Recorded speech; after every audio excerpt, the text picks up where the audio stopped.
Hey, how's everybody doing? Thank you for watching another video. My name's Jake Burdett, and today I'm going to be talking about the 2018 Maryland Democratic Party officer elections.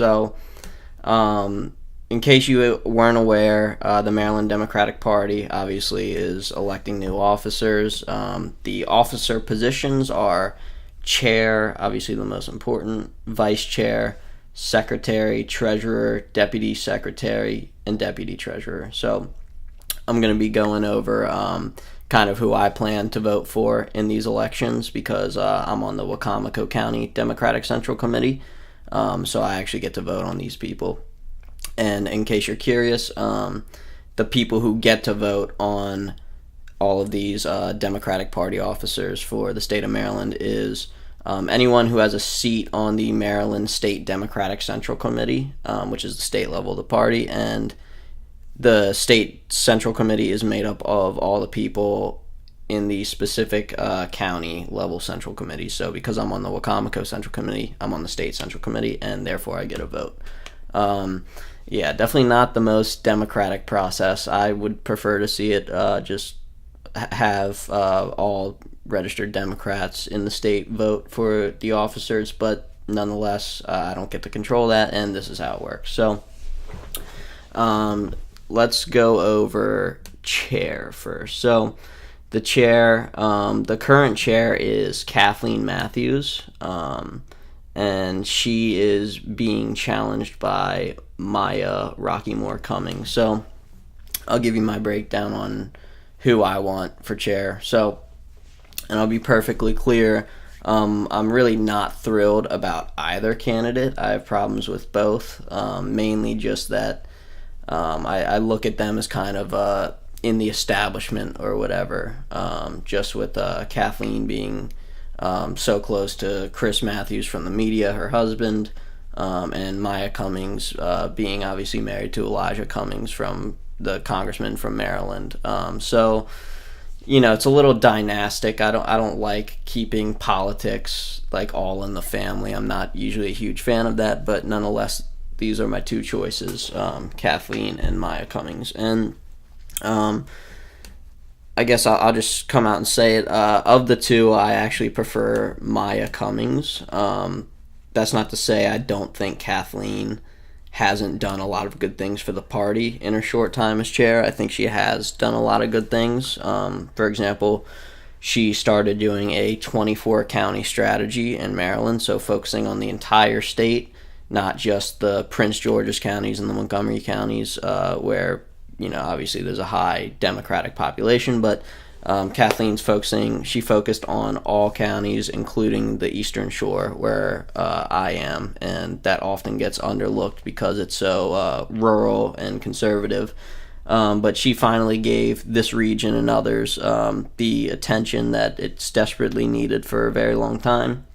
Part of that 24 county strategy was she hired, or the state party, I should say, and the coordinated campaign hired field officers, I think like 40 to 60 of them, I'm not sure the exact number, but a lot of field officers, and put them all around the state in different regions. And, you know, for example, the Lower Shore had two, but they had separate counties.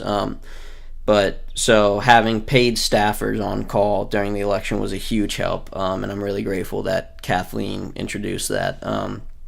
But with all that being said, the reason I would prefer Maya Cummings is, to me, it sounds like Maya just wants to take all of the good things that Kathleen introduced and build on them, and introduce things that Kathleen had not done.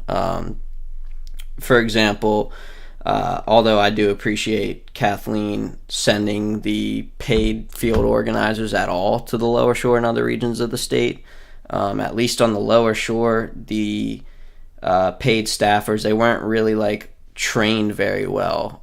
So they were like very nice, well-intentioned people, hard workers, but they clearly just maybe they were trained for like a day or something, like shown how to do things one time, but the people were inexperienced, which is fine. Everyone has to start somewhere, but like, especially when you're so separate from the rest of the state, like you are on the Eastern Shore, I feel that it's really important that you train your workers so that they could be as efficient and effective as possible. Because otherwise, you're kind of just throwing money away. And I'm not saying that the coordinated campaign people on the lower shore were what it was like throwing money. That's not what I'm saying.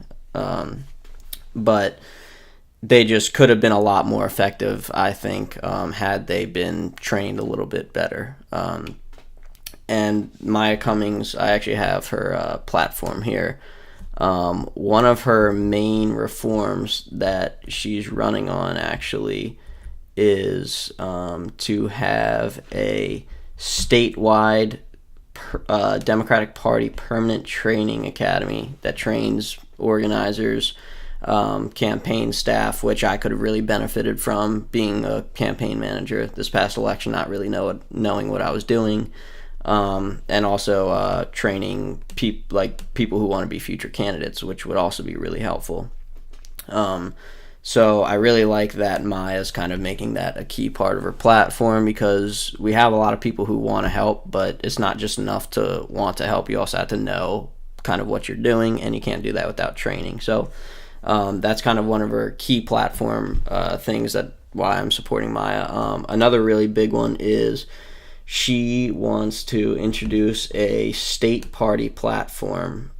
This is actually something that I ran on when I got elected on Central Committee, because one of the main criticisms I always hear of the Democratic Party, not just in Maryland but in the country, is that the Democratic Party doesn't stand for anything. Now, when I hear people say this in Maryland, I'd love to be able to say, what do you mean we don't stand for anything?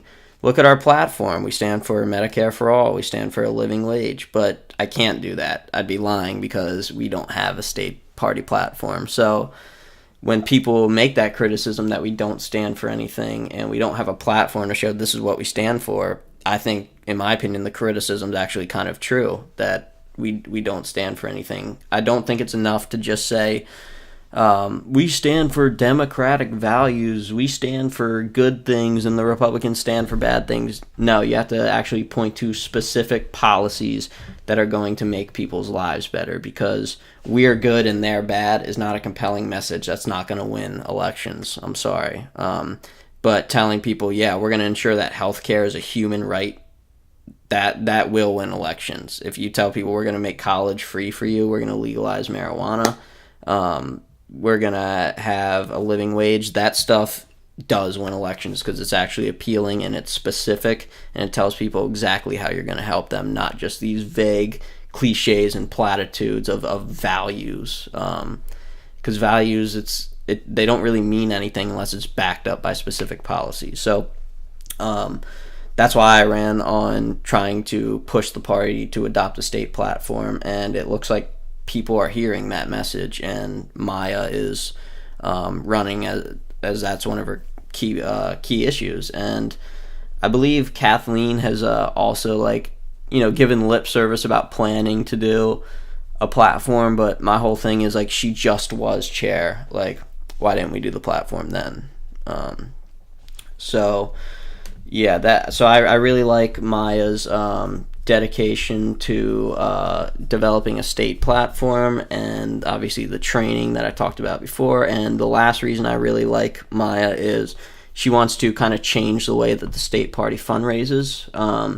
Right now, I guess most of our money is from big money donors and people like that, well-connected, wealthy people. I don't know that for sure, but just based on what her reform is, it sounds like that is the case. I don't really know too much about our fundraising, but if it is the case that we get our money mainly from large donors and wealthy, well-connected people, I think that 100% waters down our message and corrupts us, and it makes us so we're not a party that represents the people, the average working person. We're a party that's funded by the rich, so of course that's who they would represent. So Maya's actually running on diversifying our fundraising and launching an engaging low-dollar online fundraising campaign. So it sounds like something similar to Bernie Sanders. The way that he campaigned in 2016 didn't raise a single dollar from corporate PAC money or billionaires and the top 1% or whatever. He actually raised like $270 million, $27 at a time, just from small individual contributions that all added up. And as a result, because he was not taking big corporate PAC money, he was taking money from the people, he was representing the people, he was standing up for the people, he was fighting for the people. And that's what happens when you don't take corporate money. So I really like that Maya, I guess, recognizes the toxic effect that taking that big money can have, and is actually trying to move away from that and focus more on small dollar Bernie style grassroots funding. But with that being said, if you read the rest of the line, or I'll just start over. Towards this goal, the party should launch an engaging low-dollar online fundraising campaign, which is good, while continuing to aggressively cultivate existing and new mid-dollar, high-dollar, and institutional donors. So I'm not going to lie, that does kind of worry me a little bit. Ideally, I would just like to see us completely grassroots funded, because like I said, I really do think taking the high-dollar and institutional donors money does kind of corrupt us to a degree and make us attached to them, because we're financially dependent on them, and it waters down our message, and I don't think it sounds good or looks good with voters.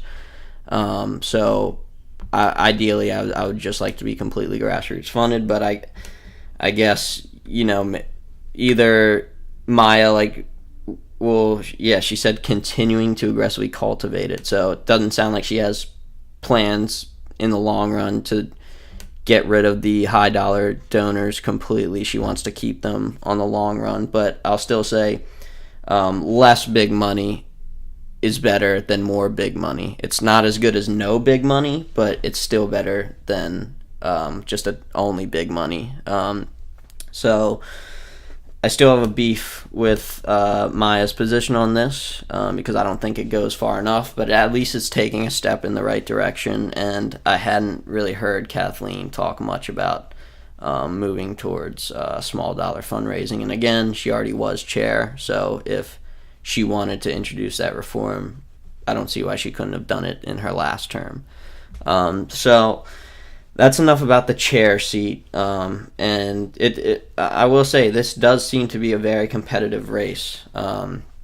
It's looking like Maya's getting a lot of endorsements, but the endorsements I've seen are mostly from people not on the central committee. So endorsements just from like regular people or even high profile people, but ones that aren't on the central committee, they don't really matter because they don't ultimately have a say, which is unfortunate because, like I said, I think every Democrat should be able to vote for who the leaders of our party are, but it is what it is. So, yeah, that'll be interesting to see how the chair race goes now. Moving on to vice chair. And I'll explain how these elections work really quick for those of you who don't know, because it is incredibly confusing. So, not including chair, if you include these other positions, these other officer positions, there are 7 of them, because there are actually 3 vice chairs. So, including the 3 vice chairs and then these 4 positions down here, there are 7 positions total. And the way that the elections work is the state is broken up into 7 regions. They have the Eastern Shore, which also has Cecil County and Harford County, and Harford County is not really on the Eastern Shore, but it's in our congressional district. So the Eastern Shore is one district. Montgomery County gets its own seat. Baltimore County gets its own seat. Baltimore City gets its own seat. I think so Southern Maryland gets its own seat, which includes Annapolis. Western Maryland gets its own seat, which includes Howard County. And Prince George's, I believe, gets its own seat.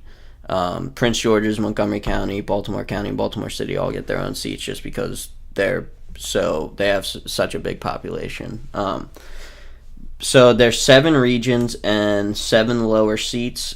And the way that the election rules work is, of the 7 officer positions, each one has to be from a different region, so that all 7 regions hold one lower seat, and then the chair can be from whatever region. So, and then another stipulation to the rules is, because there's 3 vice chairs, it's gender balanced, so that you can't have all 3 vice chairs the same gender.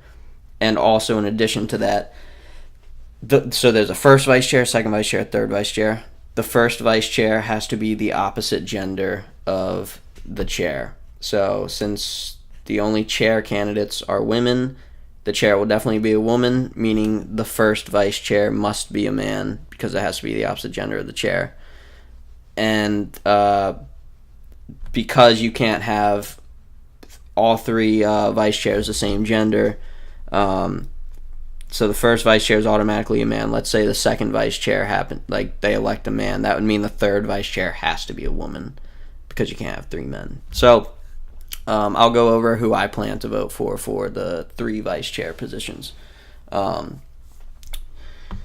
I'll be honest, for first vice chair with the men, there's really no one that sticks out to me as a super great candidate, just because I haven't heard from any of them. I haven't really looked into them too much.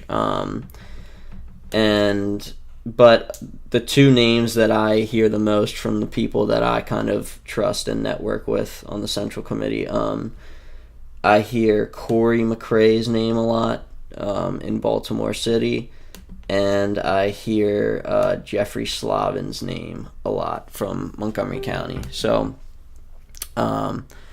probably end up voting for one of those 2 gentlemen for first vice chair, and just talk around and see what the other people from our revolution, who they're planning to vote for that, then probably just go with that. But the other thing to keep in mind is you have to be strategic about who you elect, because as you can see, there's a lot of candidates for all the positions, but because there can only be one region in any of the 7 seats, so you can't have 2 Eastern Shore people. So you can't have 2 Eastern Shore people serving as 2 different officers.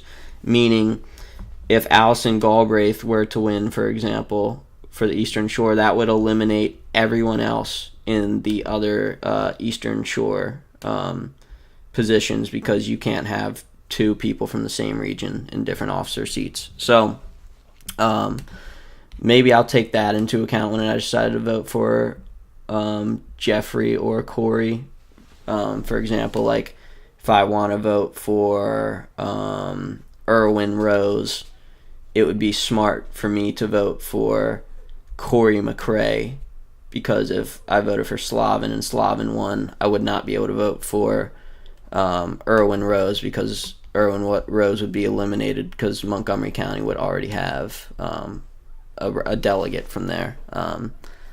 Was I lying when I said that this was confusing? Yeah, this is try to keep following along, but I'm sorry this is so confusing and convoluted. So that's first vice chair. Now, second vice chair, I am dead set on Walla Balage from Prince George's County.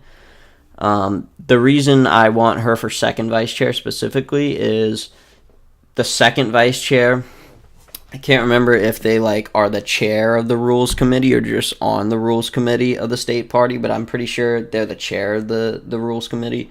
And the reason why that's important for Wallace specifically is, in case you're not aware, there was a really unfair practice going on during the Democratic primary elections this past campaign season, specifically done in Prince George's County, where the Democratic Party machine is the strongest. But I think it was done in other regions as well. But Prince George is where it was the biggest problem. And what happened during the primary is certain Democratic candidates would send out sample ballots, showing you who to vote for during the primary, which is fine. It's a very common practice. But what was so unethical and unfair about what they did is they didn't just send that ballot saying vote for this person. They titled it saying official Democratic Party sample ballot or official Democratic sample ballot. And the reason why that's a problem is it gives the average voter who gets that in their mail and they see official Democratic sample ballot, you assume, okay, so this is from the Democratic Party, and the Democratic Party is recommending a certain candidate to vote for in the primary. I guess I'll vote for that person. But obviously it wasn't from the Maryland Democratic Party. It was from the candidate, but they misleadingly titled it to trick people into thinking that it was the party recommending candidates. And I think Walla ended up losing the primary by a very slim margin. And it's commonly believed that because her opponent did send out that fake sample ballot to trick people, and it's believed that if they had not done that, maybe Walla might have won. So she really got screwed by this unfair rule that should honestly, in my opinion, not be allowed. It should be banned at the party level. And Walla, if second vice chair, would be the head of that rules committee and would be able to eliminate that practice because it is incredibly dishonest and unethical. So Wallace, who I'm supporting for second vice chair, unfortunately, she's not going to be there. And by the way, I should have said this earlier, but the elections are on Saturday, December 1st, so not too far from now. But unfortunately, Wallace's not going to be there on Saturday just because her father, unfortunately, passed away suddenly and untimely. And I think he lived in Liberia in Africa, so she will be at his funeral in Liberia, which is unfortunate. So she's not going to be there on Saturday, but I believe she's recording a video, and they're going to play it so she could talk about what she stands for and whatnot. So Walla for second vice chair. Now third vice chair, I'm going with Allison Galbraith from the Eastern Shore, just because I want an Eastern Shore person as one of the vice chairs, just because we pretty much are one of the most forgotten about regions in the state, if not the most forgotten about region of the state, and we make up half the counties. So I just feel like if we don't have that Eastern Shore representation in one of the vice chair seats, we're gonna get forgotten about like we usually do. And Allison, I know she's not gonna be quiet about making sure the Eastern Shore gets what it deserves, because that's how Allison is. I know her a little bit just through she ran for Congress on the Eastern Shore in District 1, and she didn't make it past the primary, unfortunately, but she ran a really hard campaign, and even though the primary ended in June, she's been very active with the party since, and has built up quite an incredible social media presence and just quite a statewide profile. So even though she's from the Eastern Shore, I think there's a chance she could actually win the third vice chair seat, just because she is getting a lot of statewide support, because she has done a good job of being seen in the public and being a loud voice, speaking up for left-wing policies. So Allison is who I'm supporting for third vice chair. Secretary, honestly, Erwin Rose and Robbie Leonard, they'd both be, or I don't really know either of them that well, but I've heard really great things about both of them, so I honestly don't really care who gets elected for this one, because I think they would both be really good. And to be honest, I actually nominated Erwin Rose, or I was one of the people that nominated Erwin, because I was even though I don't know Erwin, I was asked by someone who I trust very closely and is a dedicated progressive. So when he asked me to nominate him, I said, yeah, sure, I'll do it. So I kind of feel indebted to Erwin that I have to vote for him, even though I like Robbie Leonard too. So I'll probably, if Erwin is an option still and Jeffrey Slavin didn't win vice chair, if Jeffrey Slavin does win vice chair, of course that would eliminate Erwin, and I'll vote for Robbie happily. But I'll probably vote for Erwin if he still is there, just because I feel obligated to, because I nominated him. Treasurer, obviously there's just one candidate there, so no election really.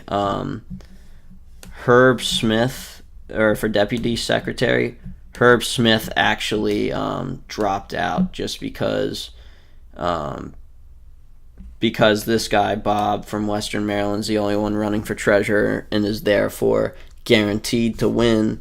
That would make it so Western Maryland has their representative, and then Herb Smith would be eliminated anyway. So Herb Smith saved everyone the time and just dropped out now because he was going to be eliminated no matter what. But of Malcolm and Abina, who are left, I support Malcolm Heflin just because I think he works for Progressive Maryland, which is an organization that I have a lot of respect for and has done a lot of great work. Very influential in getting Ben Jealous elected, or through the primary, I should say. But I also believe that I was one of the people who nominated Malcolm, again, as a favor from someone I trust. So Malcolm Heflin for deputy secretary. And then last but not least, would you look who that is? Yes, I am actually running for a seat myself. Deputy treasurer. So I know it looks like I'm running against a bunch of people because there's 5 names here, but because this is the last officer seat, and there's 7 officer seats and 7 regions, that would mean the other 6 officer seats are taken, so the other 6 regions are eliminated. So literally only one region will be left at this point. So let's say Allison Galbraith wins vice chair.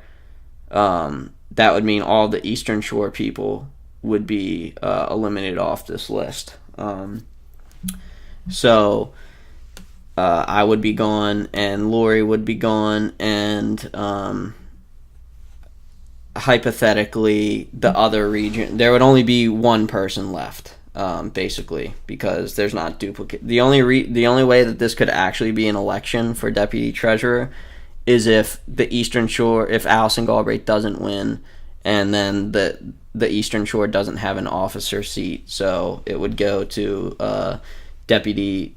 It would just go to me against Lori Brittingham because everyone else would be eliminated because their region already has a seat. So I really am not super enthusiastic about running for that. Not that if I do get the seat, I'll put 100% effort into it, but more I originally wanted to run for vice chair, but then I found out Allison wanted to, and I do think she would be a better candidate. But I threw my name on there just because in case Allison does lose, I still wanted someone I could trust in as the Eastern Shore officer, and obviously I trust myself. And that's not to say I don't also trust Lori Brittingham, but her and I actually filed on the same day, and they didn't give you a list of who had already filed. They only told us who filed after the deadline, so I had no idea that Lori had also filed. But I do like Lori a lot, and she was very helpful with the Kirkland campaign. With that being said, obviously I still want to. I still hope I win if it comes down to the deputy treasurer is an Eastern Shore person, but ideally Allison wins vice chair. But the reason I think that the treasurer role or the deputy treasurer role would be good for me or the reason I wanted to run for vice chair in the first place is I felt like young people needed representation in leadership in the party, because that's not to say that older people can't be good representatives, because they definitely can, but I think that you just need a mix and you need a variety of all the different generations that bring something different to the table. The older people bring obviously years of experience, and then the young people bring the energy and the new ideas that the people who have been around and in the system for a while might not be aware of because they might be in a bubble. But the young people bring that energy and the new ideas, and that's what I would like to do if elected. And like I said, the older people bring the experience, and that's why a deputy role is actually great for young people, because serving as deputy treasurer, I could learn from the experience of the regular treasurer, Bob Cresseline, who I've heard is a great treasurer. So, yeah, I just think it's important to have that youth representation. And me being the youngest member of the state central committee at 20 years old, and being an active member of the College Democrats, having managed a Democratic campaign and done all of these things, I would like to be that guy to kind of carry the torch for my generation. And also, our treasurer on our central committee is stepping down very soon, so we are going to need a new treasurer. And I do know how to do some treasury things from managing the Kirkland campaign, but there's still a lot that I would like to learn. And I think Bob could really teach me and show me the ropes so that I would feel comfortable doing it for our central committee, because the stuff's not easy and someone's got to do it. So there we have it. Those are my, I guess you could call them endorsements, or my picks for the different races. And I greatly collaborated with Our Revolution Maryland. In case you don't know, Our Revolution, national organization, spawned out of the Bernie Sanders campaign, and there's a Maryland statewide chapter. And I was working a lot with the different people from the statewide organization, coordinating about who we want to vote for the different positions. And we also had a questionnaire that we would give to all the candidates asking if they supported certain reforms to the party. These reforms include following the Unity Reform Committee and Commission that was formed after the 2016 primary with the Democratic primary, just because progressives felt like we got screwed and that they rigged it against Bernie. I felt that way, at least, and many others did too. So they felt the need to bring this Unity Reform Committee to make up for it and kind of win the trust back of progressives. And the reforms they're still not as far as I would like them to be, but it did do a lot of good things still, like eliminating super delegates at least out of the first round of voting. But ideally, I'd like to see just super delegates not be a thing anymore. But yeah, so that was part of our questionnaire that we sent to the officer elections is, do you support these reforms? Do you support creating the platform? Another big issue is currently, let's say a state delegate or a state senator steps down from their seat and they serve in Wacomico County. The Wacomico County Democratic Central Committee actually gets to appoint a replacement for a position as high as state delegate or state senate, and then that person who got appointed by like 20 people, rather than getting voted on through a special election, the person who got appointed by 20 like Democratic Party insiders, then when re-election comes around, they have that huge incumbent advantage and name recognition advantage, even though they didn't really earn it because they didn't get elected by a majority of the people. They just got elected by like 20 Central Committee people. And it's so bad to the point that 24% of our current, I don't know if it's Democratic representatives around the state or just representatives in the state in general, but 24% of our representatives in the state got the seat initially through being appointed through the Central Committee. So nearly 1 in 4 people are in a really high position of power that they didn't really earn.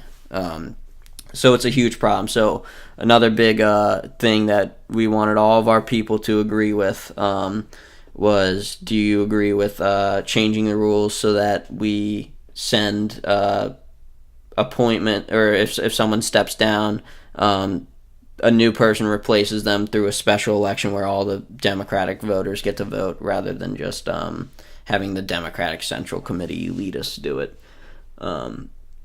So yeah, another one was we wanted to be small dollar funded party, both for delegates and state senators and the party. Maya kind of touched on that a little bit.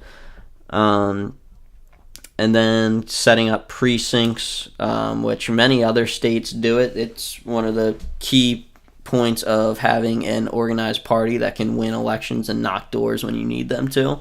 But we don't have that even in Prince George's County, which is like the heart of the Democratic Party machine. Even they don't have that. I think Montgomery County might, but many counties around the state don't have that, and maybe that's why Ben Jealous lost. But yeah, so that's pretty much our platform. And then here is our list of our revolution came out and, like, I guess you could say, endorsed some candidates or recommended certain candidates who are allies to them and agreed with all their platform spots. Walla for second vice chair, Allison, all the people I just recommended, and Chrissy Holt and Akil, who I like both of them, but there's no way I'll be running against them because one of our 3 counties will have been eliminated by that point. So yeah, that's our revolution. And yeah, last, so this is the way that the voting works. It's almost like kind of rigged. So first of all, and this, what I'm about to say, I think is completely reasonable and not unfair. So not every Democratic Central Committee in every county has the same number of seats. They do it based off population. For example, in Wacomico County, one of the most rural counties in the state, we only have 8 Central Committee people. But on the other hand, if you look at like Baltimore City, I think they might have like 48 people on their Central Committee because their population is probably 6 times the size of the population in Wacomico County. So it would make sense, proportionally speaking, that they would have more Central Committee members. So if that's how we do it based on population, the bigger population places already have more of a say than, say, the Eastern Shore counties, just because they have like 48 people in their Central Committee. Ours have 8, so it takes like 6 of our counties to equal up to just Baltimore City. So the rural places are already at a disadvantage, but I think that's fair because it should be based on population size. But they don't. The party does not just stop there. They have to take it further. They have to go, okay, not only are we going to give the more populous counties more seats in the Central Committee, which I think is fair again, but we're actually going to weight each individual member's votes differently. So they have this big complicated formula in how they determine. They'll say, okay, so one Central Committee member from Wacomico County's vote, when they do their formula, look at this. So this chart actually shows right here. So every member in Wacomico County Central Committee has 1.5 votes. And there are 8 of us, so 8 times 1.5 is our Central Committee technically has 12 votes, even though we have 8 people. Personally, I think it should just be 1 vote per person. I think that makes the most sense. I think that's fair. And then the different population sizes, you've already accounted for that just by giving Baltimore City 48 seats and us 8 seats. And then I think from there you just have it 1 person, 1 vote. But no, they have to take it further, and they do it based off like voter turnout in the past presidential elections, voter turnout in the past gubernatorial elections, and basically like cities and high population areas almost always trend Democratic. So the high population areas that already have more Central Committee members, of course, are going to have higher Democratic voter turnout. So in addition to having way more members than us, each member's vote is worth way more than one Eastern Shore person's vote. For example, if you don't believe me, look at this. Montgomery County, each member's vote is worth nearly 8 votes. And there's 24 of them. So 24 people have 188 votes. And you only need 501 votes. You don't, like, because there's 1,000 votes total, and you just need a simple majority. So you only need 501 votes, and so basically you could win with just Prince George's and Montgomery and Baltimore City and Baltimore County. You could win the election with if all of those people voted for you, and every single other person not in those counties voted against you, and there's way more people in the other counties, just because the people in the other counties' votes are worth so little because of the weighting, those several counties could like dominate and rule everything. So I think it's a little ridiculous how they weigh the votes, and I think it should just be one person, one vote, and then have continue to have the different size central committees for different populations. But so really, I do get a vote at the state central committee meeting, which is nice to have a say and a seat at the table. But relatively speaking, it's very little. Wacomico County has 12 out of 1,000 votes.